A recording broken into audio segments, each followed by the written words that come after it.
Social స్ట్రక్చర్కి సంబంధించి మొదటి యూనిట్లో ఉన్నటువంటి మిడిల్ క్లాస్ మధ్యతరగతి వర్గం అనే భావన గురించి అధ్యయనం చేద్దాం. ఇది మధ్యతరగతి వర్గం అనేది సులభంగా సమాధానాన్ని గుర్తించేందుకు అవకాశం ఉన్నటువంటి ఒక టాపిక్. ఈ టాపిక్లో ప్రశ్నలు ఎక్కువగా అభ్యర్థి అవగాహనని పరిశీలించేటువంటి లక్షణాన్ని కలిగి ఉండేటువంటి అవకాశం ఉంది. కాబట్టి మీరు దీన్ని విశ్లేషణాత్మకంగా అర్థం చేసుకోవాల్సినటువంటి అవసరం ఉంటుంది. సో మీరు ఈ విభాగం నుంచి ప్రశ్నలు కనుక మనం గమనించినట్టయితే మధ్యతరగతి అనే యొక్క లక్షణం ఏంటి, మధ్యతరగతికి మరియు కులానికి తేడా ఏంటి, సమాజంలో మధ్యతరగతులు ఉద్భవించినాయి అని మొదటగా అబ్జర్వ్ చేసిన వారెవరు, ప్రపంచంలో మధ్యతరగతులు అనేటువంటి మిడిల్ క్లాస్ అనేటువంటి పదాన్ని ప్రయోగించినది ఎవరు, భారతదేశంలో బ్రిటిష్ కాలంలో బ్రిటిష్ వారు చేపట్టిన చర్యల ఫలితంగా కులం అనేటువంటి వ్యవస్థ నుంచి, చేతి వృత్తులు అనేటువంటి వ్యవస్థ నుంచి బయటికి వచ్చి కులాలకు అతీతంగా, మతాలకు అతీతంగా, ప్రాంతాలకు అతీతంగా, వర్ణాలకు అతీతంగా నూతన ఆదాయ వర్గాలు ఏర్పడ్డాయి. సో అలాంటి ఆదాయ వర్గాల్ని మొట్టమొదటిసారిగా మధ్యతరగతి వర్గం అని, భారతదేశంలో ఉద్భవించిన అలాంటి వర్గాల్ని మధ్యతరగతి వర్గం అని పిలిచినది ఎవరు, మధ్యతరగతి వర్గాన్ని 11 రకాలుగా వర్గీకరించింది ఎవరు, అసలు సమాజంలో ఉన్నటువంటి వ్యక్తుల్ని ఆదాయ వర్గాల పరంగా మొట్టమొదటిసారి వర్గీకరించినటువంటి వారెవరు, మధ్యతరగతి యొక్క లక్షణం ఏంటి, అది క్లోజ్డ్ సమూహమా, ఓపెన్ సమూహమా, వాలంటరీ సమూహమా, ఇన్వాలంటరీ సమూహమా, వారి యొక్క ఇతర లక్షణాలు ఎలా ఉంటాయి, పవన్ వర్మ గారు చెప్పినటువంటి 6 రకాల మధ్యతరగతులకు ఉన్నటువంటి 6 రకాల విలువలు ఏంటి, భారతదేశం మధ్యతరగతుల మీద వచ్చినటువంటి పుస్తకాలు ముఖ్యంగా ఏమున్నాయి, మధ్యతరగతి వ్యక్తుల యొక్క సామాజిక లక్షణాలు, సాంస్కృతిక లక్షణాలు, ఆదాయ లక్షణాలు ఎలా ఉంటాయి, వారు ఎలాంటి సమస్యలతో సతమవుతూ ఉంటారు. సో ఇలాంటి ప్రశ్నలు వచ్చేటువంటి అవకాశం ఉంది.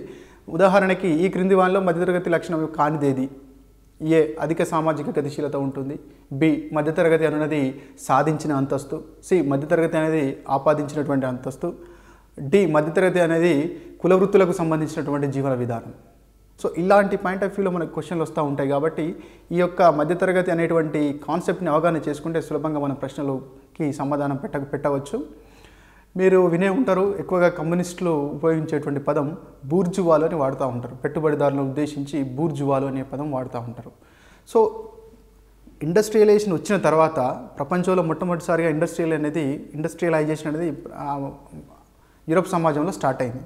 ఇండస్ట్రియలైజేషన్ వచ్చిన తర్వాత యూరోప్ సమాజంలో సమాజంలో ఉన్నటువంటి వ్యక్తుల మధ్య ఆదాయాల్లో విపరీతమైనటువంటి తేడాలు వచ్చినాయి. అందులో భాగంగా సమాజంలో ఎక్కువ డబ్బున్న వాళ్ళు, సమాజంలో తక్కువ డబ్బున్న వాళ్ళు, అలాగే యూరోప్ దేశాల్లో ప్రభుత్వాలకి నూతన విధానాలను పాటించేటువంటి అవసరం ఏర్పడ్డది. ఆ క్రమంలో ఎక్కువ చదువుకున్నటువంటి వాళ్ళు, మేధావి వర్గము, తర్వాత పెట్టుబడి డబ్బులు పెట్టేటువంటి అవకాశం ఉన్నటువంటి వాళ్ళు, అలాగే ప్రభుత్వ విధానాలను ముందడికి తీసుకెళ్ళడానికి, ప్రభుత్వ విధానాలని ప్రజల్లోకి తీసుకెళ్ళడానికి, ప్రభుత్వానికి మరియు శ్రామికులకు లేదా ప్రభుత్వానికి మరియు అట్టడుగు వర్గానికి మధ్యలో వారధిగా నిలవడానికి ఒక వర్గం అవసరం పడ్డది. ఆ వర్గాన్నే యూరోప్లో ఈ ఆదాయాలు అధికంగా ఉండి, నిమ్న వర్గాలతో పోల్చినప్పుడు ఆదాయాలు అధికంగా ఉండి, అటు ప్రభుత్వాలకి మరియు ప్రభుత్వం రూపొందించే విధానాలకి కింది స్థాయి వర్గ ప్రజలకి మధ్యవర్తిత్వం వహించేటువంటి ఆదాయ వర్గాలనే స్టిఫెన్సన్ అన్నతడు మధ్యతరగతి వర్గం అనేటువంటి భావనతో, మిడిల్ క్లాస్ అనేటువంటి భావనతో పిలవడం జరిగింది. కాబట్టి మిడిల్ క్లాస్ అనేటువంటి భావన యూరోప్లో పుట్టింది. దాన్ని మొదటిసారిగా వారిని మిడిల్ క్లాస్ అని స్టిఫెన్సన్ అన్నతడు పిలవడం జరిగింది. సో ముఖ్యంగా యూరోప్లో మధ్యతరగతి వర్గాన్ని బూజ్వాజీస్ అంటే జనరల్గా సాధారణంగా బూర్జువాలని మన ఇండియాలో అంటాము. కాకపోతే యూరోప్లో బూజ్వాజీస్ అనేటువంటి పదాన్ని ఉపయోగించి పిలవడం జరిగింది. ఇలా యూరోప్లో పారిశ్రామిక కాలంలో నూతనంగా ఆవిర్భవించినటువంటి బూజ్వాజీస్ ఇటు శ్రామికులకు లేదా నిమ్న స్థాయిలో ఉన్నటువంటి ప్రజలకి, అలాగే ప్రభుత్వాన్ని నడిపించేటువంటి ప్రభుత్వానికి మధ్యలో ఒక వర్గంగా తయారై వీళ్ళిద్దరి మధ్య కోఆర్డినేట్ చేసేటువంటి లక్షణాన్ని కలిగి ఉండేవారు. ప్రభుత్వం అయితే ఏం చేద్దాం అనుకుంటుందో ఆ విధానాన్ని వీరి ద్వారా ముందడికి తీసుకెళ్లేటువంటి వారనమాట. సో ఇక్కడ ఏమి అర్థం చేసుకోవాలి, మనకి మధ్యతరగతి వర్గం అనేది ఆదాయాన్ని ఆధారంగా చేసుకొని వచ్చింది. పారిశ్రామిక సమాజం రావడంతో మధ్యతరగతి వర్గం అనేది వచ్చింది. నిమ్న స్థాయి వర్గాలు, సమాజంలో ఆదాయం పరంగా కింది స్థాయిలో ఉన్నటువంటి వర్గాలని మేనేజ్ చేయడం కోసం ప్రభుత్వం వారిని ఉపయోగించింది. ఈ భావనను మనం స్థూలంగా అర్థం చేసుకోవాలంటే ప్రభుత్వ చేతిలో ఉన్నటువంటి విద్యాధికారులు, ఉన్నతమైన వృత్తులు పాటించేటువంటి మోడర్న్ వృత్తులు పాటించేటువంటి వారు, పెట్టుబడిదారులు, ఈ కోణంలో యూరోప్లో ఉద్భవించినటువంటి వాళ్ళని మధ్యతరగతులుగా స్టిఫెన్సన్ పిలవడం జరిగింది. స్టిఫెన్సన్ కంటే ముందే లింట్ అండ్ వార్నర్ అనేటువంటి శాస్త్రవేత్తలు origin of middle class in India అనేటువంటి పాయింట్ ఆఫ్ వ్యూలో మనం చూసే ముందు, దానికంటే ముందు the Indian middle class and their growth in modern times అనేటువంటి పుస్తకాన్ని వివి మిశ్రా గారు రాయడం జరిగింది. The Indian middle class and their growth in modern times. ఈ పుస్తకంలో వివి మిశ్రా గారు భారతదేశంలో 11 రకాల మధ్యతరగతులు ఉన్నాయని అభిప్రాయపడడం జరిగింది. అలాగే లింట్ అండ్ వార్నర్ అనేటువంటి శాస్త్రవేత్తలు the life of modern communities అనేటువంటి పుస్తకంలో పుస్తకంలో మధ్యతరగతుల్ని 3 రకాలుగా వర్గీకరించిండు. ఒకటి upper middle class, middle class, lower middle class. Upper క్లాస్లో middle upper class, upper class, lower upper class. అలాగే మిడిల్ క్లాస్లో lower middle class, middle class, upper middle class. Lower క్లాస్లో upper lower class, lower class, middle lower class. ఈ రకంగా మొట్టమొదటిసారిగా lint and Warner అన్నతలు ఇద్దరు కలిసి వారు రాసినటువంటి పుస్తకంలో లైఫ్ ఆఫ్ మోడర్న్ కమ్యూనిటీస్ అనేటువంటి పుస్తకంలో సమాజంలో ఉన్నటువంటి వ్యక్తులు కులము వర్ణం ఆధారంగా కాకుండా వారి ఆదాయాల పరంగా సమాజం ఇలా 3 రకాలుగా వర్గీకరించబడింది. Upper class, middle class, lower class. మళ్ళీ అప్పర్ క్లాస్లో upper class, middle upper class, lower upper class. అలాగే మిడిల్ క్లాస్లో middle class, lower middle class, upper middle class. అలాగే లోయర్ క్లాస్లో upper lower class, middle lower class, lower class. ఇలా వర్గీకరించినారు. వీళ్ళు వర్గీకరించడానికి తీసుకున్నటువంటి అంశం ఏంటి? కులం కాదు, మతం కాదు, ప్రాంతం కాదు, జాతి కాదు, వర్ణం కాదు. ఒక ఆదాయం అంటే మధ్య రకమైనటువంటి ఆదాయం అంటే మరీ ఉన్నత స్థాయిలో కాకుండా మరీ నిమ్న స్థాయిలో కాకుండా పెట్టుబడిదారి లక్షణాన్ని కలిగి ఉండి అధికమైనటువంటి విద్యను కలిగి ఉండి ఎక్కువ అంటే శ్రమతో కూడుకున్నది కాకుండా నైపుణ్యంతో కూడుకున్నటువంటి నూతనంగా వచ్చినటువంటి వృత్తులను అంటే కులం ఆధారిత వృత్తులు కాకుండా నూతనంగా నేర్చుకున్నటువంటి నైపుణ్యాల ద్వారా వృత్తులు చేపట్టినటువంటి వాళ్ళని కలిపి ఉమ్మడిగా అలా పారిశ్రామికీకరణ సమయంలో ఉద్భవించినటువంటి వర్గాలని మిడిల్ క్లాస్ అని మనకి స్టీఫెన్సన్ గారు పేర్కొన్నారు. ఈ యొక్క ఆదాయాల ఆధారంగానే సమాజాన్ని లింట్ అండ్ వార్నర్ అయిన వాళ్ళు అప్పర్ క్లాస్ కానీ, మిడిల్ క్లాస్ కానీ, లోయర్ క్లాస్ కానీ వర్గీకరించినారు. ఇది అంటే మీరు గుర్తుపెట్టుకోవాల్సింది ఏంటంటే మిడిల్ క్లాస్ అనేటువంటి భావన మొదటగా యూరోప్లో స్టార్ట్ అయింది. స్టీఫెన్సన్ అనేటైనా వారిని మిడిల్ క్లాస్ అని పిలిచినాడు. దీనికి ఆధారం ఏంటంటే ఆదాయం, విద్య, ఆదాయం. ఈ రెండింటి ఆధారంగా వారిని మధ్యతరగతి వర్గాన్ని అంచనా వేయడం జరిగింది. అలాగే వారిని అక్కడ బూర్జువాజీస్, యూరోప్లో మధ్యతరగతి వర్గాన్ని బూర్జువాజీస్ అనేటువంటి భావనతో పిలిచేటువంటి వారు. మన ఇండియాకు వచ్చినట్టయితే ఇండియాలో బ్రిటిష్ వారు వచ్చేంత వరకు జజ్మాని సిస్టమ్ నిరాటంకంగా కొనసాగింది.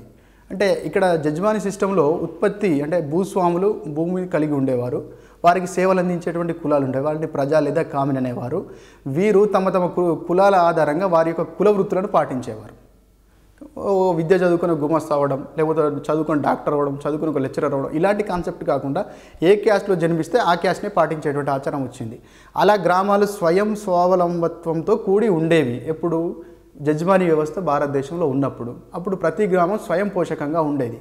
ఇది బాగానే ఉంది. కానీ దీనికి మరో కోణం ఆలోచించినట్టయితే భూస్వాములు ఎప్పుడు భూస్వాములుగానే ఉన్నారు. అంటే ఆర్థిక సంపదలు అధికంగా ఉన్న వాళ్ళు ఎప్పుడు ఆర్థిక సేవలను పొందే కులాలుగానే ఉన్నారు.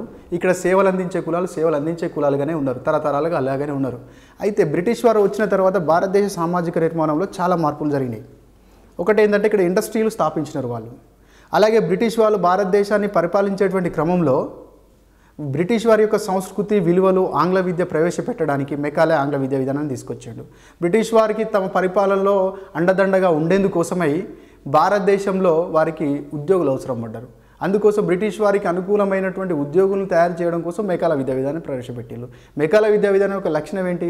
మెకాలే విద్యా విధానం యొక్క ఫిలాసఫీ ఏంటంటే మెకాలే విద్యా విధానం ఎలా అంటే భారతీయులు శారీరకంగా భారతీయులైనా మానసికంగా బ్రిటిష్ వారుగా ఆలోచించే రకంగా మన విద్యా విధానం ఉండాలనే లక్ష్యంతో మెకాలే విద్యా విధానాన్ని ప్రవేశపెట్టినారు. సో ఆ క్రమంలో ఏమైందంటే భారతదేశంలో బ్రిటిష్ వారు దీర్ఘకాలం పరిపాలించినప్పుడు పారిశ్రామికీకరణ వచ్చింది. పారిశ్రామికీకరణ స్టార్ట్ అయింది. చిన్నగా పరిశ్రమలు పెట్టడం స్టార్ట్ అయింది. చిన్నగా అంటే ప్రైమరీ స్టేజ్లో పారిశ్రామికీకరణ స్టార్ట్ అయింది. పరిశ్రమలు పెట్టినప్పుడు ఏమైంది? పరిశ్రమల్లో పనిచేయడానికి వాళ్ళకి వర్క్ ఫోర్స్ అవసరమైంది. ఆ లేబర్ ఎక్కడి నుంచి తీసుకొచ్చినారు? భారతదేశంలో ఉండే వాళ్ళే లేబర్గా కావాలి. ఎందుకంటే ఇంగ్లాండ్ నుంచి తీసుకొచ్చి ఇక్కడ పని చేయించలేరు. వాళ్ళ దగ్గర అంతమంది మనుషులు కూడా లేరు, జనాభా కూడా లేదు. కాబట్టి భారతదేశంలో బ్రిటిష్ వారు పరిశ్రమలు స్థాపించడం వల్ల ఆ పరిశ్రమలో పనిచేయడానికి లేబర్ అవసరం పడ్డాడు, గుమస్తా అవసరం పడ్డాడు, సూపర్వైజర్ అవసరం పడ్డాడు. సో వీళ్ళందరూ ఏమైంది? ఇది కులం ఆధారంగా కాకుండా నైపుణ్యం ఆధారంగా, విద్య ఆధారంగా వాళ్ళందరూ జజ్మాని వ్యవస్థ నుంచి బయటకు వచ్చి అంటే కుల వృత్తుల నుంచి బయటకు వచ్చి ఇండస్ట్రీలో పనిచేయడం మొదలుపెట్టినారు. సో ఈ రకంగా కుల వృత్తులతో సంబంధం లేకుండా, కులంతో సంబంధం లేకుండా, వర్ణంతో సంబంధం లేకుండా, ప్రాంతంతో సంబంధం లేకుండా భారతదేశంలో బ్రిటిష్ వారు చేపట్టినటువంటి ఈ కార్యక్రమాల వల్ల, పారిశ్రామికీకరణ వల్ల, విద్య వల్ల, అలాగే స్వతంత్రం వచ్చిన తర్వాత భూ సంస్కరణల వల్ల, భూదానోద్యమం వల్ల ఏమైందంటే కుల వృత్తులు వదిలేసి ఒక ఆదాయంనే ఆధారంగా ఇచ్చేటువంటి వృత్తులనే చేసుకోవడం జరిగింది. సో ఇలా భారతదేశంలో ఆధునిక విద్యను నేర్చుకొని, వేరే దేశాలకు విద్యను నేర్చుకొని, నూతన విలువలు సంపాదించుకొని, కులంతో సంబంధం లేకుండా ఏర్పడ్డటువంటి ఒక వర్గాన్నే మధ్యతరగతి, భారతదేశంలో మధ్యతరగతి వర్గం అని చెప్పేసి అరవింద్ ఘోష్ అనేటువంటి బెంగాల్కు చెందినటువంటి జాతీయవాది అరవింద్ ఘోష్ ఇలా బ్రిటిష్ పరిపాలన కాలంలో భారతదేశంలో ఆవిర్భవించినటువంటి నూతన సామాజిక వర్గం, కులానికి సంబంధం లేదు, మతానికి సంబంధం లేదు, ప్రాంతానికి సంబంధం లేదు, కేవలం ఆదాయాల ఆధారంగా, నాలెడ్జ్ ఆధారంగా, స్కిల్ ఆధారంగా ఏర్పడినటువంటి వర్గాన్ని మధ్యతరగతి వర్గం అని అరవింద్ ఘోష్ గారు పిలిచినారు. ప్రపంచవ్యాప్తంగా స్టీవెన్సన్ ఆ పదాన్ని ఉపయోగిస్తే భారతదేశ సమాజాన్ని ఉద్దేశించి మాత్రం అరవింద్ ఘోష్ గారు ఆ పదాన్ని ఉపయోగించడం జరిగింది. అంటే భారతదేశంలో ఇలా పురాతన కాలంలో లేనటువంటి పారిశ్రామిక వర్గం, మధ్యతరగతి వర్గం ఎందుకు భారతదేశంలో ఎప్పుడు స్టార్ట్ అయిందంటే క్వశ్చన్ పడవచ్చు. భారతదేశంలో మధ్యతరగతి వర్గం అనే భావన ఎప్పుడు ఉద్భవించింది? బ్రిటిష్ వారి పరిపాలన కాలంలో. ఎందుకు ఆవిర్భవించిందంటే బ్రిటిష్ వారు భారతీయులు పరిపాలించాలి కాబట్టి వాళ్ళకి అవసరమైనటువంటి అధికార గణాన్ని తయారు చేసుకున్నారు. వాళ్ళు ఒక మధ్యతరగతి వర్గం. బ్రిటిష్ వారు పరిశ్రమలు స్థాపించి పరిశ్రమలో పనిచేయడానికి కుల వృత్తులతో సంబంధం లేని వ్యక్తుల్ని అభివృద్ధి చేసుకున్నారు. వారు ఒక పారిశ్రామిక వర్గం. సో ఇలా మధ్యతరగతి వర్గం భారతదేశంలో స్టార్ట్ అవ్వగానే జడ్జిమానీ సిస్టమ్ తగ్గిపోయింది. ఇక్కడ మధ్యతరగతి వర్గం అనేటువంటి కాన్సెప్ట్ బాగా పెరిగిపోయింది. సో ఇలా బ్రిటిష్ వారి కాలంలో పరిపాలనేటువంటి మధ్యతరగతి వర్గం తర్వాత అంటే మొట్టమొదటిసారి దీన్ని మనం అర్థం చేసుకోవచ్చు. మొట్టమొదటిసారిగా భారతదేశంలో మధ్యతరగతి వర్గం ఏ రంగంలో ఏర్పడింది? పారిశ్రామిక రంగంలో ఏర్పడింది. పరిశ్రమలు పెట్టినారు, వృత్తులు వదిలేసి కులంతో సంబంధం లేనటువంటి వర్గం తయారైంది, ఆదాయంతో సంబంధం ఉన్నవి, అదే పారిశ్రామిక మధ్యతరగతి వర్గం. తర్వాత పారిశ్రామిక మధ్యతరగతి వర్గం భారతదేశంలో ఉద్భవించిన తర్వాత హరిత విప్లవం తర్వాత వ్యవసాయ రంగంలో మధ్యతరగతి వర్గం తయారైంది. వ్యవసాయ రంగంలో హరిత విప్లవం వచ్చిన తర్వాత అంటే భూమిలో అంటే సాంద్రత వ్యవసాయం చేసినప్పుడు అత్యధిక పంటలు తీసుకోవడం వల్ల దానివల్ల ఆదాయాలు పెరిగేసి మధ్యతరగతి వర్గం వచ్చింది. భూ సంస్కరణల వల్ల కూడా వ్యవసాయ రంగంలో మధ్యతరగతి వర్గం వచ్చింది. అంటే కులానికి సంబంధం లేకుండా భూమి లేని వాళ్ళకి భూమి చేయడం జరిగింది. అలాంటప్పుడు నిమ్న కులాల వాళ్ళు కూడా, నిమ్న కులాలుగా భావింపబడుతున్న వాళ్ళు కూడా ఏం చేసింది? వాళ్ళ యొక్క వృత్తులను వదిలేసి వ్యవసాయం చేసుకోవడం మొదలుపెట్టిన అలా వ్యవసాయ రంగంలో మధ్యతరగతి వర్గం వచ్చింది. వ్యవసాయ రంగంలో మధ్యతరగతి వర్గం అత్యధికంగా పంజాబ్, హర్యానా అంటే ఎక్కడైతే హరిత విప్లవం బాగా సక్సెస్ అయిందో అక్కడ మధ్యతరగతి వర్గం ఏర్పడింది. దక్షిణ భారతదేశంలో లింగాయతులు, మన ఆంధ్రప్రదేశ్లో తీసుకుంటే కమ్మ, రెడ్డి, కాపు వీళ్ళందరూ కూడా మధ్యతరగతి వర్గంగా ఎదగడానికి వ్యవసాయ రంగం బాగా దోహదపడింది. సో ఇలా బ్రిటిష్ వారి కాలంలో పారిశ్రామిక ఫలితంగా, విద్య ఫలితంగా, ఇలాంటి సామాజిక నిర్మాణంలో వచ్చినటువంటి మార్పుల ఫలితంగా కులం అనేటువంటి కాన్సెప్ట్తో సంబంధం లేకుండా, మతం అనేటువంటి కాన్సెప్ట్తో సంబంధం లేకుండా ఏర్పడినటువంటి మధ్యతరగతి వర్గం యొక్క లక్షణాలు ఏంటి? ఆ లక్షణాల మీద మనకు క్వశ్చన్స్ పడేటువంటి అవకాశం ఉంది. మధ్యతరగతి వర్గం లక్షణాలు మనం కులం యొక్క లక్షణాలతో కంపేర్ చేసుకొని మనం ఈజీగా అవగాహన చేసుకోవచ్చు. కులం అనేది విశ్వవ్యాప్తమైంది కాదు, కులం అనేది భారతదేశానికి మాత్రమే సంబంధమైంది. అలాగే మధ్యతరగతి వర్గం అనేది మాత్రం విశ్వవ్యాప్తమైంది. ప్రతి దేశంలో కూడా మధ్యతరగతి వర్గం ఉంది. అలా యూరోప్లో మొదలు స్టార్ట్ అయింది, మన ఇండియాలో తర్వాత స్టార్ట్ అయింది. ఇప్పుడు అన్ని రకాల దేశాల్లో మధ్యతరగతి వర్గం అనేది స్టార్ట్ అయింది. కులం అనేది ఒక క్లోజ్డ్ గ్రూప్. కుల సభ్యత్వం అందరికీ రాదు. ఆ కులంలో జన్మించిన వారికి మాత్రమే కుల సభ్యం అవుతుంది. కానీ మధ్యతరగతి వర్గంలో సభ్యత్వం అన్ని కులాల వాళ్ళకు ఉంటుంది. దానికి కులం అనేది ప్రాతిపదిక కాదు. కులం అనేది ప్రాతిపదిక కాదు. ఎవరు ఇప్పుడు ఫర్ ఎగ్జాంపుల్ పవన్ కే వర్మ గారు ఏం చెప్పినారు? 20,000 నుంచి భారతదేశంలో పవన్ కే వర్మ అనేటువంటి శాస్త్రవేత్త మధ్యతరగతుల మీద చాలా పరిశోధన నిర్వహించినారు. అతని యొక్క అభిప్రాయంలో 20,000 నుంచి ₹1,00,000 ఆదాయం, నెలకి 20,000 నుంచి ₹1,00,000 ఆదాయం ఉన్నటువంటి ప్రతి వ్యక్తి మధ్యతరగతి వ్యక్తే. అంటే ఇక్కడ క్రైటీరియా ఏం తీసుకున్నాము? ఇన్కమ్ లెవెల్స్ తీసుకున్నాము. అంటే ఇక్కడ వర్ణంతో కానీ కులంతో కానీ సంబంధం లేదు. అంటే 20,000 పైన 20,000 నుంచి ₹1,00,000 మధ్య సంపాదించే వాళ్ళందరూ కూడా మధ్యతరగతి వర్గంగా పవన్ వర్మ గారు అభిప్రాయపడినారు. దాని అర్థం ఏంటి? అది ఓపెన్ గ్రూప్. 20,000 ఇవాళ నువ్వు సంపాదిస్తే మధ్యతరగతి వర్గంగా జాయిన్ అవుతాం. అంటే ఇక్కడ కులం అనేది క్లోజ్డ్ గ్రూప్ అయితే మధ్యతరగతి వర్గం అనేది ఓపెన్ గ్రూప్. కులం అనేది వ్యక్తికి ఏమిస్తుంది? ఒక కులంలో జన్మించినప్పుడు ఒక వ్యక్తికి సమాజం ఒక హోదాని ఇస్తుంది, అంటే ఆపాదిస్తుంది సమాజం. ఎక్స్ అనే కులంలో పుట్టినా కాబట్టి నీ స్టేటస్ ఇంత, వై అనే కులంలో పుట్టినా కాబట్టి నీ స్టేటస్ ఇంత. అంటే ఇది సమాజం ఆ వ్యక్తికి ఆపాదించినటువంటి అంతస్తు. కానీ మధ్యతరగతి వర్గం ఎలాంటి అంతస్తు ఇస్తుంది వ్యక్తికి? అంటే ఇవాళ నిమ్న స్థాయిలో ఉన్నటువంటి వాడు రేపేంటి మధ్యతరగతి వర్గంలోకి వెళ్ళిపోతాడు. అంటే అది సాధించిన అంతస్తు ఇస్తుంది. కులంలో సామాజిక గతిశీలతకు అవకాశం అసలు అవకాశమే లేదు. ఒక కులంలో జన్మించినప్పుడు ఆ కులపరమైన వృత్తిని, ఆ కుల ఆచారాలని పాటిస్తున్నప్పుడు ఏమంటే సామాజిక గతిశీలతకి అవకాశం చాలా తక్కువగా ఉంటుంది. సో అలాంటప్పుడు అదే మధ్యతరగతి వర్గంలో సామాజిక గతిశీలత అధికంగా అవకాశం ఉండేటువంటి ఛాన్స్ ఉంటుంది. సో కాబట్టి ఇలా ఈ కులం అనేటువంటి కాన్సెప్ట్ని మధ్యతరగతి వర్గం అనే కాన్సెప్ట్ని చూసుకున్నప్పుడు కులం అనేది కేవలం రిస్ట్రిక్టెడ్ కాన్సెప్ట్, అంటే మన భారతదేశానికి సంబంధించిన కాన్సెప్ట్. మధ్యతరగతి వర్గం ప్రపంచం మొత్తానికి సంబంధించిన కాన్సెప్ట్. క్యాస్ట్లో మెంబర్షిప్ అనేది ఓపెన్ టు అంటే అందరికీ సంబంధించినది కాదు, అది వారసత్వంగా వచ్చింది. కానీ మధ్యతరగతి వర్గంలో సభ్యత్వం అనేది మనం సంపాదించుకుని ఇలా మొత్తం అగ్రికల్చర్ లేబర్గా ఉన్నాడు, రేపు పొద్దున కొంచెం ల్యాండ్ కొనుక్కొని మధ్యతరగతి వర్గంగా మారచ్చు. సో ఇది మనం సాధించుకున్నటువంటి అంతస్తుగా మనం చెప్పచ్చు. అలాగే మధ్యతరగతి వర్గం అంటే డెవలప్మెంటల్ థింకింగ్ తోటి, ఒక సెక్యులర్ థింకింగ్ తోటి, ఇప్పుడు ఆదాయము ఖర్చులు అనేటువంటి భావనలతోటి. సో అంటే ఎన్సీఆర్ వాళ్ళు ఏం చెప్తున్నారంటే మధ్యతరగతి వర్గం అంటే కన్జ్యూమర్ క్లాస్గా పేర్కొన్నారు. అంటే ఎంత ఖర్చు పెట్టి ఈ స్థాయిలో ఖర్చు పెట్టగలిగితే వాళ్ళు మధ్యతరగతి వర్గంగా మనం పిలవచ్చు అనేటువంటి కాన్సెప్ట్తో చెప్తూ ఉన్నారు. సో కాబట్టి మధ్యతరగతి వర్గానికి ప్రధానమైనటువంటి బేస్ ఏంటంటే ఆదాయంగా మనం చెప్పుకోవచ్చు. భారతదేశంలో ఇట్లా క్వశ్చన్ ఇలా ఇవ్వచ్చు. పారిశ్రామిక మధ్యతరగతి వర్గం, తర్వాత గ్రామీణ మధ్యతరగతి వర్గం, వ్యవసాయ రంగ మధ్యతరగతి వర్గం, పట్టణ మధ్యతరగతి వర్గం, వీటిని సరైన క్రమంలో అమర్చండి. అట్లాంటప్పుడు మనం ముందుగా పెట్టాల్సింది ఏంటి? పారిశ్రామిక మధ్యతరగతి వర్గం. దాని తర్వాత పెట్టాల్సింది ఏంటి? వ్యవసాయ మధ్యతరగతి వర్గం. దాని తర్వాత పెట్టాల్సింది ఏంటి? పట్టణ మధ్యతరగతి వర్గం. దాని తర్వాత ఇప్పుడు చివరిలో పెట్టాల్సింది ఏంటి? గ్రామీణ మధ్యతరగతి వర్గం. ఎందుకు గ్రామీణ మధ్యతరగతి వర్గం ఇప్పుడు డెవలప్ అవుతుందంటే ఇప్పుడు రూర్బనైజేషన్ అనేటువంటి కాన్సెప్ట్ వచ్చింది. గ్రామీణ ప్రాంతాల్లో ఉండి కూడా వివిధ రకాల వృత్తులు చేసుకునేటువంటి అవకాశం ఇప్పుడు పెరిగింది. పట్టణీకరణకు వ్యతిరేకంగా ఇప్పుడు రూర్బనైజేషన్, గ్రామీణీకరణ అనేటువంటి concept Shyam Prasad Mukherjee national rurban mission అనే పథకాన్ని కూడా సెంట్రల్ గవర్నమెంట్ ఇప్పుడు అమలు చేస్తూ ఉంది. సో ఇలా భారతదేశంలో బాగా గుర్తుపెట్టుకోండి, భారతదేశంలో మొదటగా స్టార్ట్ అయింది పారిశ్రామిక మధ్యతరగతి వర్గము. పారిశ్రామిక రంగంలో మొట్టమొదటిసారిగా మధ్యతరగతి వర్గం స్టార్ట్ అయింది. భారతదేశంలో మధ్యతరగతి వర్గాలు అని సంబోధించిన వాడు అరవింద్ ఘోష్. స్టీఫెన్సన్ ప్రపంచవ్యాప్తంగా ప్రపంచంలో మొట్టమొదటిసారిగా మధ్యతరగతి వర్గాన్ని బూజ్వాజీసు అని పిలవడం జరిగింది. సో మోడర్న్ అంటే లైఫ్ ఆఫ్ మోడర్న్ కమ్యూనిటీస్ అనేటువంటి పుస్తకంలో వార్నర్ అండ్ లింట్ అనేటువంటి శాస్త్రవేత్తలు ఆదాయం ఆధారంగా సమాజాన్ని upper class, middle class, lower క్లాస్గా వర్గీకరించడం జరిగింది. వ్యవసాయ మధ్యతరగతి వర్గం ఆవిర్భవించడానికి ప్రధాన కారణం ఏంటంటే హరిత విప్లవం, ఎక్కువ పంటలు రావడం, ఎక్కువ దిగుబడి రావడం, ఒక ఆదాయ వర్గం తయారు కావడం. అయితే ఈ రకంగా చూసుకున్నప్పుడు ఆదాయమే ప్రధాన ఆధారంగా చూసుకున్నప్పుడు అయితే ఖచ్చితంగా సైంటిఫిక్గా వీళ్ళని మధ్యతరగతి వర్గము అంటారు అని మనకి ఎక్కడ కరెక్ట్గా అంటే వ్యాలిడ్గా మనకు డెఫినేషన్స్ అనేవి లేవు. ఒక్కొక్కరు ఒక్కొక్క రకంగా మనకు అభిప్రాయపడినారు. అలా మనం చూసుకున్నప్పుడు national council of applied economics research అనే వాళ్ళు చెప్పినటువంటి ప్రకారం ఏంటంటే 4,000 నుంచి $20,000 ఆదాయం సంవత్సరానికి ఉన్నటువంటి వాళ్ళని మధ్యతరగతి వర్గంగా పేర్కొన్నారు.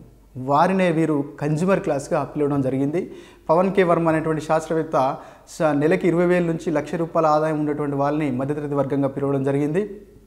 అలాగే సిఐఐ వారు ₹1,20,000 సంవత్సర ఆదాయం ఉన్నటువంటి వారిని మధ్యతరగతి వర్గంగా పిలవడం జరిగింది. సో ఈ లక్షణాలతో కూడినటువంటి మధ్యతరగతి వర్గం భారతదేశంలో సుమారుగా CNN, IBN వారి లెక్కల ప్రకారం 20% ప్రజలు భారతదేశంలో మధ్యతరగతి వర్గాలుగా ఉన్నారు. అలాగే ప్రపంచంలో ఉన్నటువంటి మధ్యతరగతి వర్గాల్లో 3% మధ్యతరగతి వర్గాలు భారతదేశంలో ఉన్నారు. ప్రపంచవ్యాప్తంగా చూసినట్టయితే చైనా మధ్యతరగతుల విషయంలో మొదటి స్థానంలో ఉంది, భారతదేశము 2వ స్థానంలో ఉంది. గ్లోబల్ వెల్త్ రిపోర్ట్ వారి ప్రకారము 23.06 మిలియన్ల మంది మధ్యతరగతి వర్గము మనకు కనిపిస్తారు. సో ఇలా భారతదేశంలో ఈ బ్రిటిష్ కాలంలో ఉద్భవించినటువంటి మధ్యతరగతి వర్గాన్ని రీసెంట్గా the Indian middle class and their growth in modern times, the Indian middle class and their growth in modern times అనేటువంటి పుస్తకంలో ప్రొఫెసర్ వివి మిశ్రా గారు వారిని 11 రకాలుగా వర్గీకరించడం జరిగింది. చదువుకున్న మేధావులు, పారిశ్రామిక మధ్యతరగతి వర్గాలు, పట్టణ మధ్యతరగతి వర్గాలు, గ్రామీణ మధ్యతరగతి వర్గాలు, వ్యవసాయ మధ్యతరగతి వర్గాలు, వ్యాపార మధ్యతరగతి వర్గాలు, అధికార మధ్యతరగతి వర్గాలు, వృత్తిపరమైన మధ్యతరగతి వర్గాలు, కళారంగానికి సంబంధించినటువంటి మధ్యతరగతి వర్గాలు, లాయర్లు, ఇలా 11 రకాలుగా భారతదేశంలో మధ్యతరగతి వర్గాల్ని మిశ్రా గారు వర్గీకరించడం జరిగింది. ఇక్కడ మీరు గుర్తుపెట్టుకోవాల్సిందంటే ఇక్కడ రావాల్సినటువంటి క్వశ్చన్స్ ఏంటంటే భారతదేశంలో నూతనంగా ఆవిర్భవించినటువంటి వారిని మధ్యతరగతి వర్గాలుగా పిలిచింది ఎవరు? అరవింద్ ఘోష్. ఎవరి కాలంలో భారతదేశంలో మధ్యతరగతి వర్గాలు ఉద్భవించినాయి? బ్రిటిష్ వారి పరిపాలన కాలం వల్ల వాళ్ళు పెట్టినటువంటి ఎడ్యుకేషన్, వాళ్ళు ఇచ్చినటువంటి ఆంగ్ల విద్య, వాళ్ళు చేసినటువంటి పరిశ్రమలు, మరియు వారు ఒక అధికార గణాన్ని సృష్టించుకోవాలి కాబట్టి అధికార గణాన్ని సృష్టించుకున్నారు. ఆ విలువలు వ్యక్తుల్లో పెంపొందించి ఎలాంటి విలువలు కలిగి ఉంటాయి? పవన్ కే వర్మ 6 విలువలు చెప్పినాడు. అంటే వీళ్ళకు ఉద్యమతత్వం ఉండడం, సో కులం మన అలౌకిక తత్వాన్ని కలిగి ఉండడం, అంటే దైనందిన సమస్యలు అంటే ఎగ్జాంపుల్ ధరల పెరుగుదల, ద్రవ్యోల్బణం, సామాజిక శాంతి, ఇలాంటి సమస్యలు, ఇలాంటి విలువలు, ఇలాంటి ఆచరణలతో కూడినటువంటి అంటే ఇలాంటి థింకింగ్, ఇలాంటి అటిట్యూడ్, ఇలాంటి వ్యవహారాలతో తలములుకైనటువంటి వర్గాన్ని మధ్యతరగతి వర్గంగా మనం భావించవచ్చు. సో సో సింపుల్గా క్వశ్చన్ని చూసిన తర్వాత దాని యొక్క లక్షణం, ఇది కులానికి వ్యతిరేకం, అది కులం క్లోజ్డ్ గ్రూప్ అయితే ఇది ఓపెన్ గ్రూప్, అది ఆపాదిత అంతస్తు అయితే ఇది సాధించిన అంతస్తు. అక్కడ లిమిటెడ్ నంబర్, అంటే కులం అనేది లిమిటెడ్ అంటే నంబర్ అనేది కులంలో లిమిటెడ్గా ఉంటుంది, అంటే వారసత్వంగా వచ్చిన వాళ్ళే అందులో ఉంటారు. కానీ మిడిల్ క్లాస్లో నంబర్ ఎంతైనా ఉండొచ్చు, ఇంకా పెరగచ్చు. ఆదాయ మార్గాలు పెరిగినప్పుడు అంటే ₹1,00,000 ఇన్కమ్, 1,20,000 నుంచి ₹1,00,000 ఇన్కమ్ ఉన్న వాళ్ళందరూ మిడిల్ క్లాస్ అని మనం అనుకుంటే రేపు పొద్దున ఇంకా పెరగచ్చు. భారతదేశంలో గ్రోత్ రేట్ ఎక్కువైపోయి ఆ సంపద అందరికీ సమానంగా పంచబడి వాళ్ళు ఇంకా పెరగచ్చు. సో ఈ రకంగా మధ్యతరగతి వర్గాన్ని ఆన్సర్ చేసుకోవాలి. దీనికి సంబంధించి మీరు గుర్తుపెట్టుకోవాల్సిన అంశాలు, స్టీఫెన్సన్ ఫస్ట్ టైం పిలిచిన ఆయన, పవన్ కే వర్మ 6 విలువలు చెప్పినాడు. భారతదేశంలో 11 రకాల మధ్యతరగతి విలువలు ఉన్నాయని చెప్పింది వివి మిశ్రా గారు. అరవింద్ ఘోష్ మొట్టమొదటిసారిగా భారతదేశంలో మధ్యతరగతి వర్గాలు అని చెప్పినాడు. వారన్ అండ్ లింట్ మొదటిసారిగా ప్రపంచంలో ప్రజల్ని, సమాజాన్ని, ప్రపంచంలో ఉన్నటువంటి సమాజాన్ని ఆదాయం పరంగా upper class, middle class, lower class అని వర్గీకరించడం జరిగింది.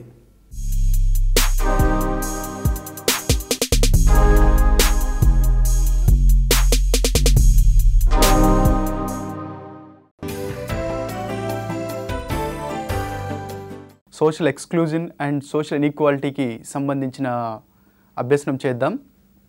ముఖ్యంగా ఈ విభాగం నుంచి ప్రశ్నలు కాన్సెప్ట్ బేస్డ్గా వచ్చేటువంటి అవకాశం ఉంటుంది.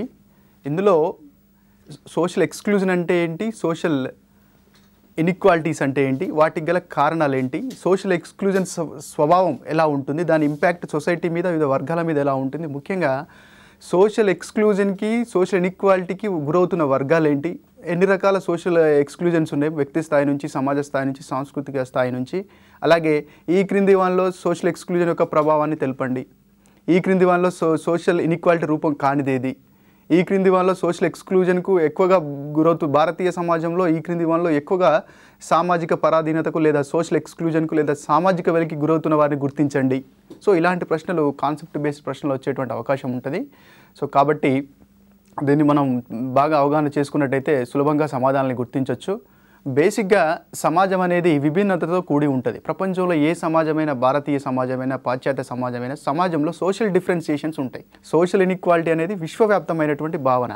మనం దీన్ని ఎలా అర్థం చేసుకోవాలంటే, సమాజంలో ఉమ్మడిగా కొంతమంది వ్యక్తులకు మిగతా వ్యక్తులతో పోల్చి చూసినప్పుడు ఆదాయంలో, అధికారంలో, భాగస్వామ్యంలో, సాంస్కృతికంగా, వనరుల వినియోగంలో, ఇలా అన్ని రకాల అవకాశాలలో సమానత్వం అందరికీ ఉండకపోవడం.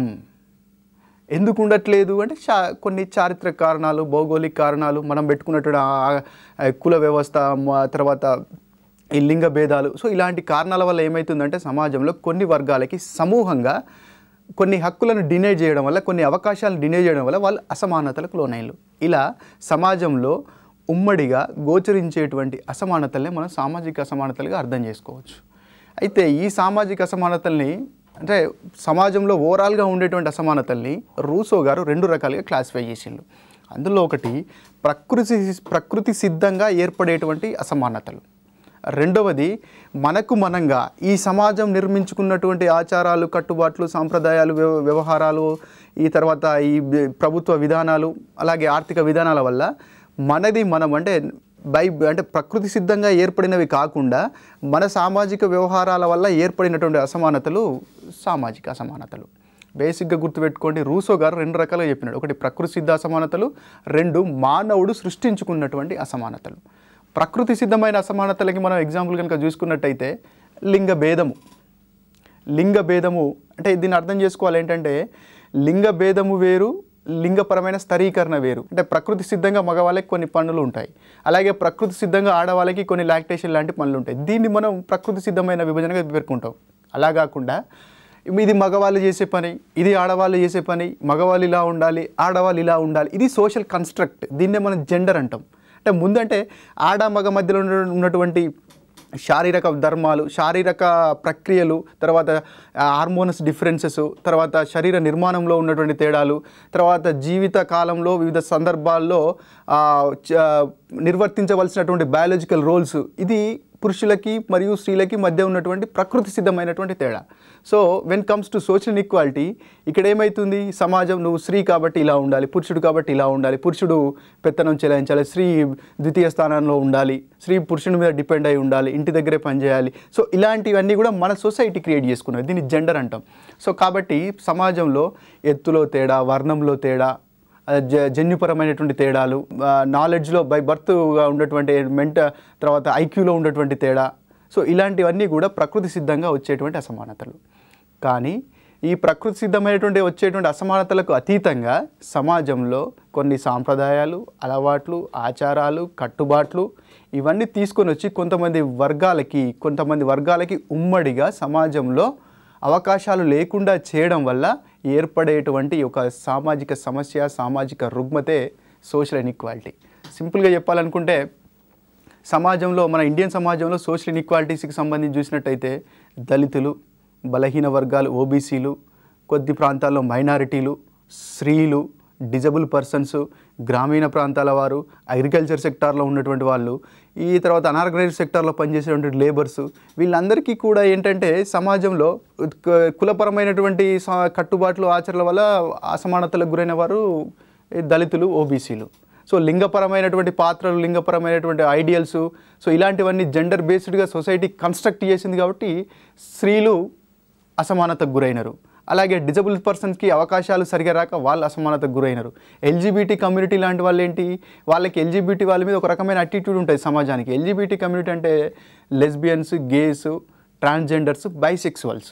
సో వాళ్ళకి ఉద్యోగాలు ఇవ్వకపోవడం, వాళ్ళని చీదరించుకోవడం, హేళన చేయడం, అంటే వాళ్ళకి అవకాశాలు దొరకకపోవడం వల్ల కొన్ని విచక్షణకు గురి కావడం వల్ల అసమానతకు లోనయ్యారు. సో కాబట్టి ఈ సామాజిక అసమానతలు ప్రపంచవ్యాప్తంగా ఉంటాయి.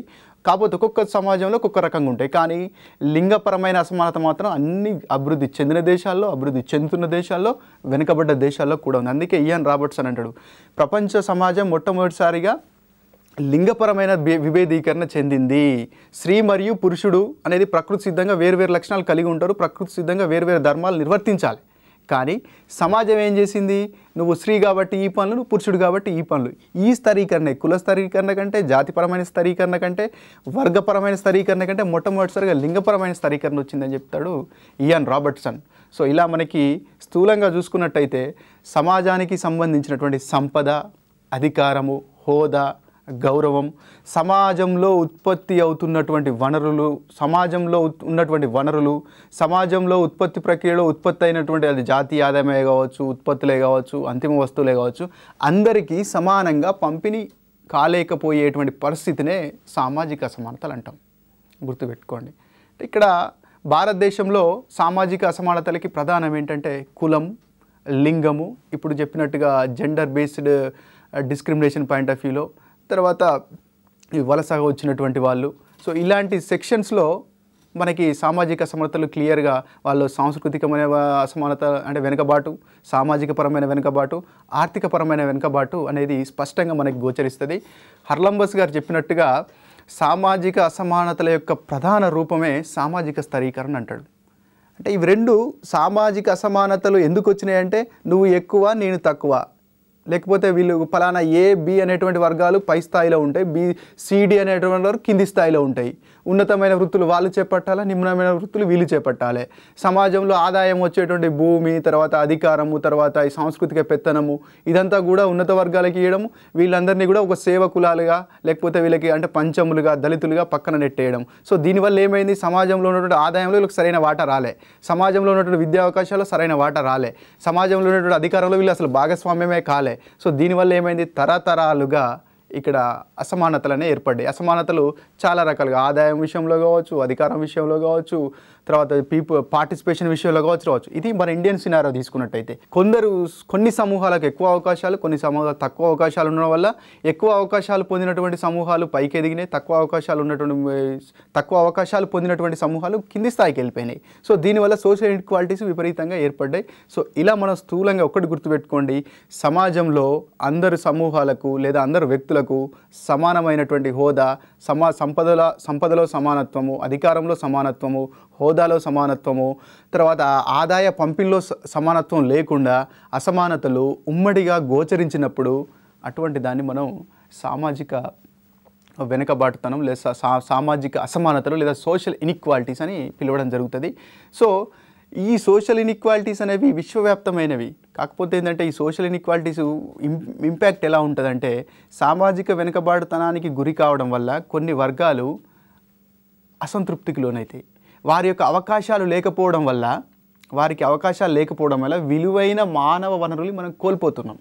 సంక్షేమ రాజ్యంలో వెనుకబాటు సామాజిక అసమానతలు ఉంటే సంక్షేమ రాజ్యానికి అర్థమే లేదు. అందరికీ సమానత్వం రావాలి. రాజ్యాంగం మనం ఏర్పరచుకున్నటువంటి ముఖ్య లక్ష్యం ఏంటి అంటే సంక్షేమ రాజ్యాన్ని స్థాపించడం.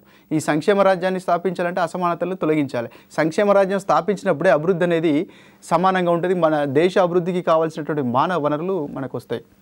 అలాగే ఈ సామాజిక అసమానతల వల్ల రకరకాల రుగ్మతలు అంటే పేదరికం ఎవరికి ఉంది, అసమానతకు లోనైన వాళ్ళే ఉంది. వెట్టి చాకరీ ఎవరి పట్ల ఉంది, సామాజిక ఆర్థిక అవకాశాలు పొందలేక సరైన ఆర్థిక వనరులను పొందలేనటువంటి వారిలో వెట్టి చాకరీ ఉంది, పేదరికం ఉంది. తర్వాత వాళ్ళు హ్యూమన్ ట్రాఫికింగ్కి గురవుతున్నారు, బగేల వ్యవస్థకి, పరవర్ధ వ్యవస్థకి లోనవుతూ ఉన్నారు.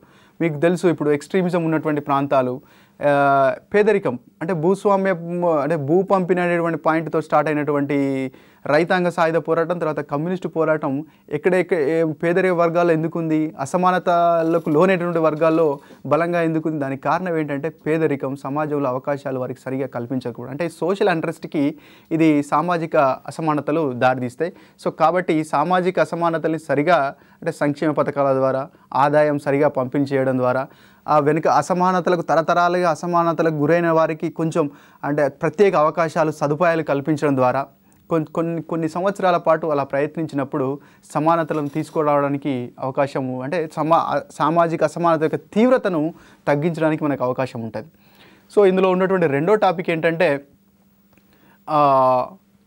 ఇది మీరు సామాజిక అసమానతలో బాగా గుర్తుపెట్టుకోవాల్సింది అంటే ఫర్ ఎగ్జాంపుల్ ఒక సొసైటీ ఉంది. ఆ సొసైటీలో ఒక్క వ్యక్తి, ఇద్దరు వ్యక్తి అసమానతలకు గురైతే దాన్ని సామాజిక అసమానతనం.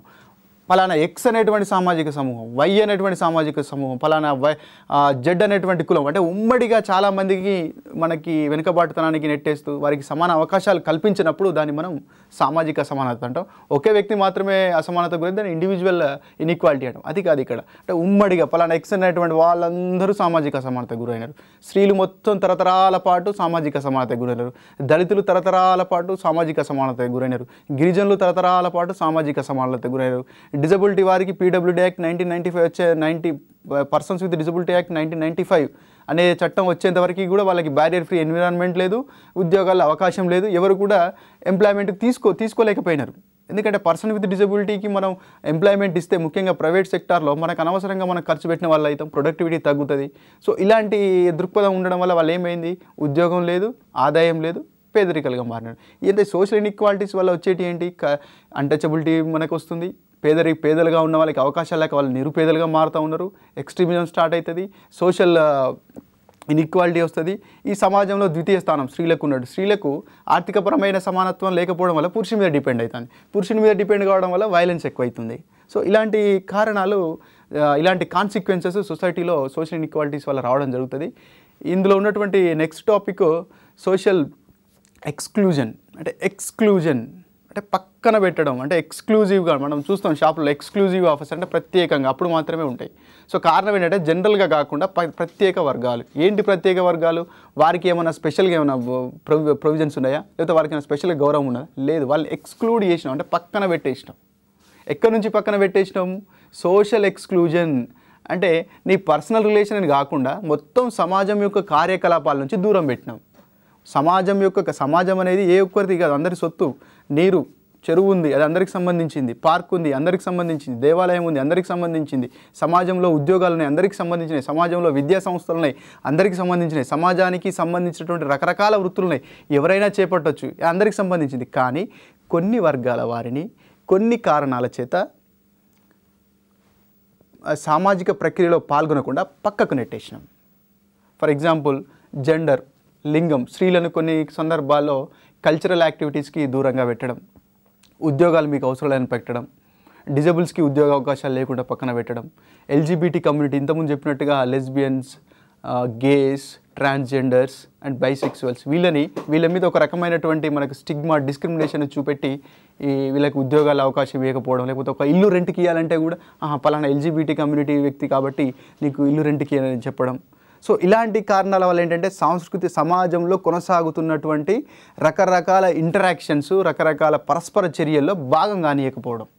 అది సాంస్కృతిక పరంగా భాగం కానియకపోవడం, ఆర్థిక పరంగా భాగం కానియకపోవడం, సామాజిక వనరులను ఉపయోగించుకోనియకపోవడం, సమాజంలో అందరు నివసిస్తున్న ప్రదేశాల్లో కాకుండా పక్కన నిలబెట్టి పక్కన అంటే వెలివాడల సంస్కృతిని పక్కన నెట్టేయడం, నివాసంలో కూడా భాగం కానియకపోవడం. అంటే అందరు నివసించే ప్రదేశంలో నివసించకుండా పక్కన నివసించాలని, ఈ రోడ్డు మీదకి రాకూడదని, ఈ టెంపుల్స్లోకి రాకూడదని, నువ్వు స్కూల్కి రాకూడదని.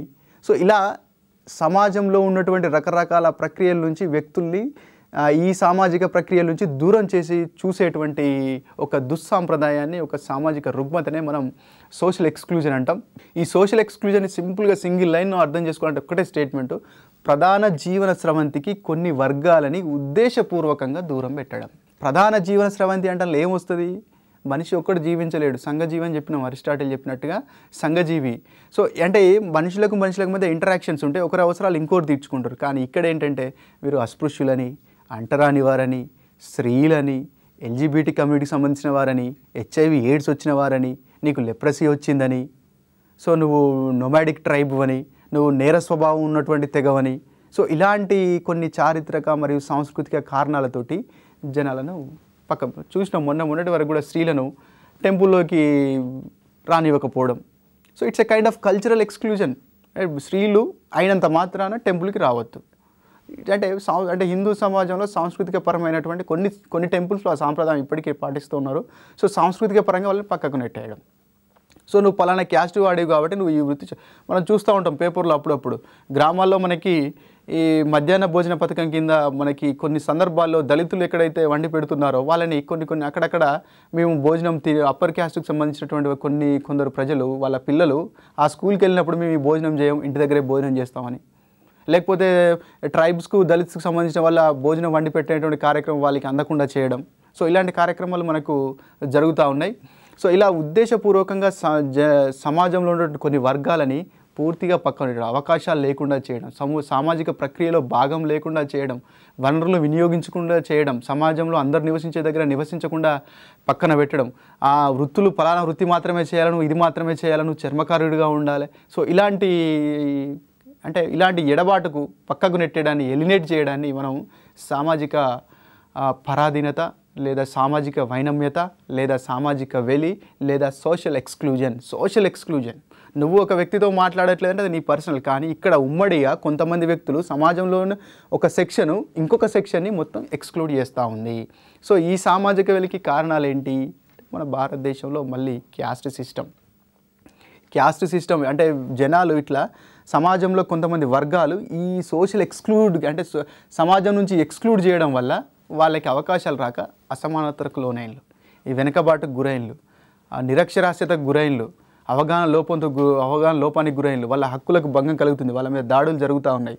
తర్వాత వాళ్ళ పోషకాహార లోపాలు తీవ్రంగా ఉన్నాయి, వాళ్ళ తీవ్రమైనటువంటి పేదరికం ఉంది. తరతరాలుగా 1976 వెట్టి చాకరీ చట్టం వచ్చేంత వరకు, 1975 వెట్టి చాకరీ ఆర్డినెన్స్ వచ్చేంత వరకు, అలాగే SITA చట్టం, ITPA చట్టం వచ్చేంత వరకు, బాల కార్మిక వ్యవస్థ నిర్మూలన 1986 చట్టం వచ్చేంత వరకు కూడా వాళ్ళు ఈ వాళ్ళని సొసైటీ నుంచి ఎక్స్క్లూడ్ చేసి సమాజంలో అవకాశాలు కలగకుండా చేయడం వల్ల వాళ్ళ అసమానతలకు లోనే, పేదరికానికి లోనే ఇలాంటి కార్యక్రమాలు, అనైతిక కార్యక్రమాల్లోకి బలవంతంగా నెట్టివేయబడడం, బాల కార్మికులుగా మారడం, విద్యకు దూరంగా ఉండడం, పోషకాహార సమస్యలతో బాధపడడం, విపరీతమైనటువంటి అంటరానితనానికి లోనవ్వడం. సో ఇలాంటి పదాలను, ఇలాంటి కాన్సిక్వెన్సెస్ని వాళ్ళు తరతరాలుగా ఎదుర్కొన్నారు. సో మనకి సంఘ సంస్కర్తలు రాజ్యాంగపరంగా, చట్టపరంగా, లీగల్ పరంగా కొన్ని చట్టాలు తీసుకొని వచ్చి ఆ సోషల్ ఎక్స్క్లూజన్ని, సోషల్ ఇన్ఈక్వాలిటీస్ని, ఈ సోషల్ ఎక్స్క్లూజన్కి ఆధారమైనటువంటి అన్టచబిలిటీ, తర్వాత gender based discrimination, disability based discrimination, LGBT based డిస్క్రిమినేషన్ని తొలగించేటువంటి ప్రయత్నాలు చేస్తున్నాం. ఆయా చట్టాల ప్రకారం వాళ్ళకి హక్కులు కూడా కల్పించడం. ఆ చట్టాలు ఏందో చూద్దాం. సో దానికంటే ముందు ఈ సోషల్ స్ట్రాటిఫికేషన్కి వల్ల ఏమవుతుందంటే కొందరు ప్రజలు ఈ మార్జినలైజ్ అవుతున్నారు, సమాజం నుంచి పక్కకు నెట్టబడుతున్నారు, తీవ్రమైన పావర్టీకి లోనవుతున్నారు. సో ఈ ఇది రకరకాల రూపాల్లో ఉంటాయి సోషల్ ఎక్స్క్లూజన్ అనేది. For example individual point of వ్యూలో మనం ఆలోచించినట్టయితే ఒక వ్యక్తి ఎల్జీబీటీ కమ్యూనిటీకి సంబంధించిన వ్యక్తి ఉన్నాడు, లెస్బియన్ కావచ్చు, గే కావచ్చు, ట్రాన్స్జెండర్ కావచ్చు, బైసెక్సువల్ కావచ్చు.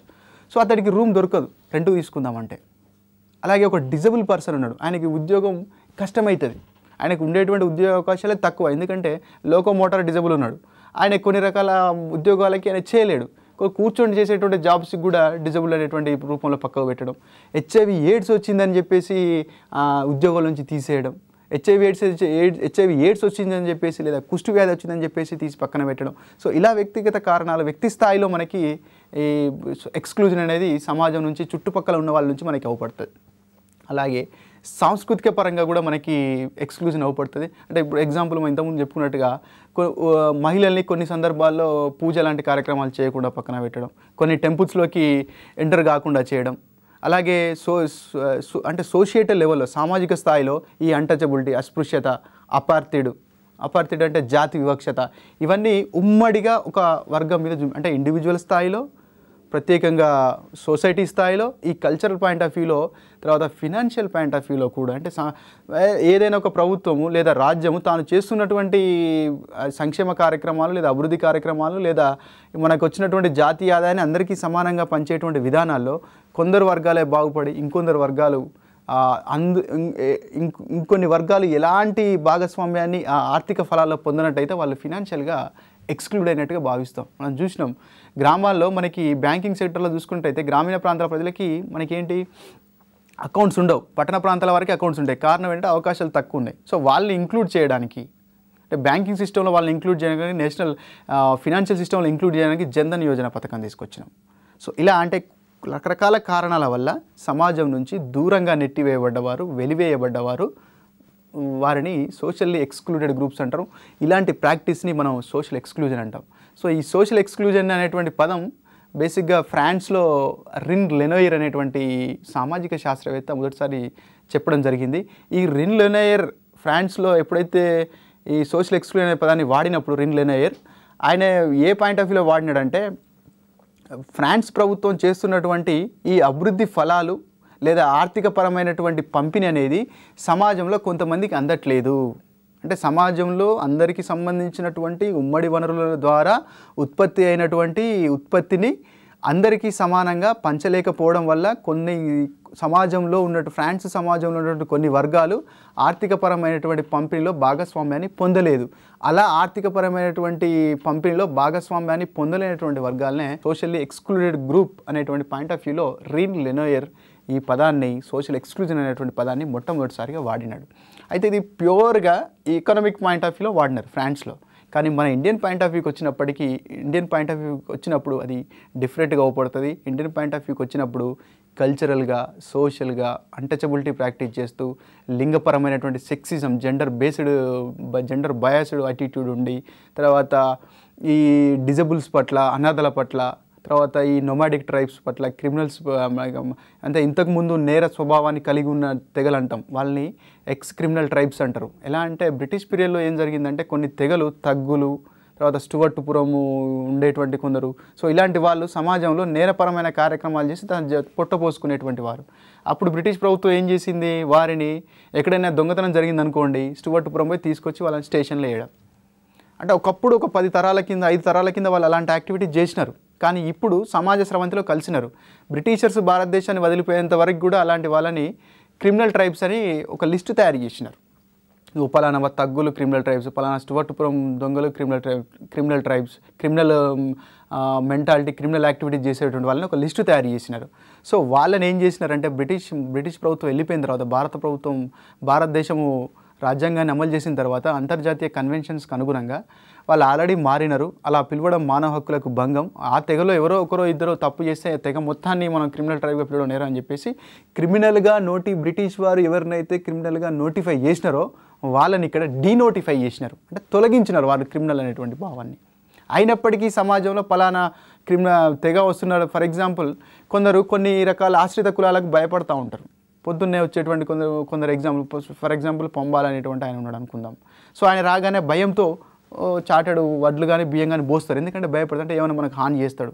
అలా ఇంట్లో దాకా రానియరు, వాకిట్ల దాకా కూడా రానియరు, ఎంబడే పంపిస్తారు. వాడు ఇట్లా సౌండ్ వినగానే చాటెడు బియ్యం తీసి పోసి ఇంకా వెళ్ళిపోరా నాయన అని పంపిస్తూ ఉంటారు. కారణం ఏంటంటే ఒక దృక్పథం, అంటే వాళ్ళని ఇంక్లూడ్ కానివ్వట్లేదు, అంటే ఇవి మనకేమైనా హాని చేస్తాడేమో. సో అంటే ఇంతకుముందు నేర స్వభావం ఉన్నటువంటి తెగ కాబట్టి. సో ఈ రకంగా క్రిమినల్ ట్రైబ్స్, నొమాడిక్ స్వభావం ఉన్నటువంటి వాళ్ళు, ఎల్జీబీటీ, డిజబిలిటీ, ఉమెన్, సో ఇలా రకరకాలుగా మన భారతదేశంలో ఈ క్యాస్ట్ బేస్డ్, ఈ తర్వాత అన్టచబిలిటీ, తర్వాత ఉమెన్ని కల్చరల్గా డిప్రెస్ చేస్తూ సామాజిక కార్యక్రమాలకు దూరం పెట్టడం, ఉమెన్ని ఆర్థికపరమైన కార్యక్రమాలకు దూరం పెట్టడం, మీకు ఉద్యోగం అవసరం లేదు, men for field, women for kitchen అనేటువంటి కాన్సెప్ట్, తర్వాత డిజబిలిటీకి నీకు ఉద్యోగం ఎందుకు అనేటువంటి పాయింట్ ఆఫ్ వ్యూలో, అలాగే ఉమెన్కి వారసత్వ హక్కులు లేకుండా పక్కన పెట్టడం, కొన్ని వృత్తులు ఎక్స్క్లూజివ్గా మెన్కే పెట్టడం, ఉమెన్కి ఇవ్వకపోవడం. సో ఇలాంటివన్నీ కారణాలు ఏంటంటే లింగము, డిజబిలిటీ, ఎల్జిబిటీ, ఈ కారణాలన్నీ కూడా భారతీయ సమాజంలో సోషల్ ఎక్స్క్లూజన్కి కారణం. అలాగే ఈ వర్గాల వాళ్ళందరూ, ఇప్పుడు దాకా మనం చెప్పుకున్నటువంటి వర్గాల వారందరూ, అంటే హెచ్ఐవి ఎయిడ్స్, ఆరోగ్యం పాయింట్ ఆఫ్ వ్యూ చూస్తే HIV AIDS, leprosy, LGBT community, decibels, elderly people, అనాథ పిల్లలు, తర్వాత అనాథలు, సో తర్వాత స్త్రీలు, తర్వాత దళితులు, వీళ్ళందరూ కూడా సోషల్ ఎక్స్క్లూజన్కి గురైనారు. ఈ అన్ని వర్గాల్లో కూడా అత్యధికంగా సోషల్ ఎక్స్క్లూజన్కి గురైనటువంటి వాళ్ళు దళితులు. అయితే భారతదేశంలో సోషల్ ఎక్స్క్లూజన్ని వివరిస్తూ అమర్త్య సేన్ మరియు థోరట్ అనేటువంటి శాస్త్రవేత్తలు ఎలా చెప్పినారంటే, సోషల్ ఎక్స్క్లూజన్కి ప్రధాన కారణం పేదరికం అనే చెప్తాడు. ఆ క్రమంలో సేన్ మరియు థోరట్ గారు సోషల్ ఎక్స్క్లూజన్ని 2 రకాలుగా చెప్తారు. ఒకటి పూర్తి స్థాయి సామాజిక మినహాయింపు లేదా సామాజిక వెలి, రెండవది పాక్షిక సామాజిక వెలి లేదా పాక్షిక సామాజిక మినహాయింపు అని చెప్తాడు. ఫర్ ఎగ్జాంపుల్, సిరియా నుంచి చాలామంది వలసపోయినారు, అక్కడికి శరణార్థులుగా వచ్చినారు రెఫ్యూజీస్గా. సో వాళ్ళకి ఓటు హక్కు లేదు, సో వాళ్ళకి రేషన్ కార్డు లేదు, ఆరోగ్యమిత్ర కార్డు లేదు, నివాసం లేదు, ఏదైనా సంక్షేమ కార్యక్రమం కింద ఎన్రోల్, అసలు వాడికి పౌరసత్వం లేదు, కానీ భారతదేశంలో నివసిస్తూ ఉన్నాడు. అంటే ఈ వలసల వల్ల, తర్వాత పేదరికం వల్ల, శరణార్థిగా ఉండడం వల్ల, సో వీళ్ళకి ఏంటంటే బేసిక్గా ఒక పౌరుడు, భారతీయ పౌరసత్వం అనేదే లేదు. అంటే సోషల్గా కనీసం ఒక ఐడెంటిటీ కూడా లేకుండా సమాజంలో ఉన్నటువంటి వారిని పూర్తి స్థాయిగా సామాజిక మినహాయింపుకు లోనైన వారిగా పేర్కొనడం జరిగింది. అలాగే పాక్షికమైనటువంటి మినహాయింపుకు గురైన వాళ్ళు, పార్షియల్గా సోషల్ ఎక్స్క్లూజన్కి గురైన వాళ్ళు ఎవరంటే, ఈ సామాజిక అసమానత వల్ల, కుల వ్యవస్థ వల్ల, లింగపరమైనటువంటి భేదాల వల్ల, వయస్సుపరమైనటువంటి భేదాల వల్ల, తర్వాత ఉత్పత్తి సామర్థ్యం క్షీణించడం వల్ల వృద్ధులని ఎక్స్క్లూడ్ చేయడం, తర్వాత డిజబుల్స్ని, మెంటల్ రిటార్డెడ్ పర్సన్స్ని పట్టించుకోకుండా, అంటే ఇంకా వాళ్ళు అంతే, ఒక వ్యక్తి మెంటల్ రిటార్డ్ అయితే ఇంకా వాడంతే, వాడికి చదువు రాదు, వాడి జీవితాంతం అంతే ఉండాల్సింది అనేటువంటి దృక్పథం. సో తర్వాత ఎల్జిబిటీ కమ్యూనిటీని, ప్రాస్టిట్యూట్స్ని, సో ఇలాంటి అనైతిక ప్రవర్తన ఉన్న వాళ్ళు, తర్వాత ఈ సామాజిక దుశ్చర్యలు, సామాజిక రుగ్మతల వల్ల వెనుకబడినటువంటి కులాలు, తెగలు, వీళ్ళందరూ, అంటే ఈ సోషల్ ఇన్ఈక్వాలిటీస్ వల్ల వచ్చినటువంటి సోషల్ ఎక్స్క్లూజన్ పాక్షికమైనటువంటి సోషల్ ఎక్స్క్లూజన్గా చెప్పినాడు. కనీసం పూర్తిగా అసలు పౌరసత్వమే లేకుండా దొంగతనంగా చాటుగా బతికి తలదాచుకునేటువంటి శరణార్థులు, వీళ్ళందరూ కూడా పూర్తి స్థాయి సామాజిక మినహాయింపుకు లోనైనట్టుగా థోరట్ మరియు అమర్త్య సేన్లు అభిప్రాయపడడం జరిగింది. సో ఈ ఇంపాక్ట్ ఎలా ఉంటుంది సొసైటీ మీద అనేది, సోషల్ ఎక్స్క్లూజన్ గురి కావడం వల్ల సేమ్ ఈక్వల్గా సోషల్ ఇన్ఈక్వాలిటీ లాగానే ఏమవుతుంది, కొన్ని వర్గాలకి ఇప్పుడు ఈ సహజ న్యాయ సూత్రాలకి, సంక్షేమ రాజ్య భావానికి విరుద్ధం. సమాజంలో ఉన్నటువంటి వనరులు అందరికీ సంబంధించినవి, కానీ కొంతమందికి మాత్రమే ప్రత్యేకంగా ఆ చెరువులో నీళ్ళు నువ్వు తాగకూడదు, ఈ బస్టాండ్లో నువ్వు కూర్చోకూడదు, ఈ రోడ్డు మీద నువ్వు నడవకూడదు, ఈ ప్రదేశంలో నువ్వు ఇల్లు కట్టుకోకూడదు. ఆర్టికల్ 19 చెప్తా ఉంది, భారతదేశంలో ఎక్కడైనా నివాసాన్ని కలిగించుకునే హక్కు ప్రతి పౌరుడికి ఉంటుంది. అంటే జాగ కొనుక్కొని ఇల్లు కట్టుకోవడం, జాగ కొనుక్కునే స్తోమత ఉంది, ఇల్లు కట్టుకునే స్తోమత ఉంది, కానీ నువ్వు పలానా ఎక్స్ అనే క్యాస్ట్ కాబట్టి నువ్వు ఇక్కడ ఉండద్దు, నువ్వు వెలివాడలోనే ఉండాలి, నువ్వు మా మధ్యలో ఉండద్దు, నువ్వు మాకి భోజనం, మా పిల్లలకి స్కూల్లో నువ్వు భోజనం వండి పెడతావా, పెట్టకూడదు కదా. సో ఇలాంటివి, అంటే ఈ రుగ్మతలు, సోషల్ అంటే క్యాస్ట్ బేస్డ్గా అన్టచబిలిటీకి రిలేటెడ్ ఉన్నటువంటి రుగ్మతలన్నీ కూడా దానివల్ల వస్తాయి.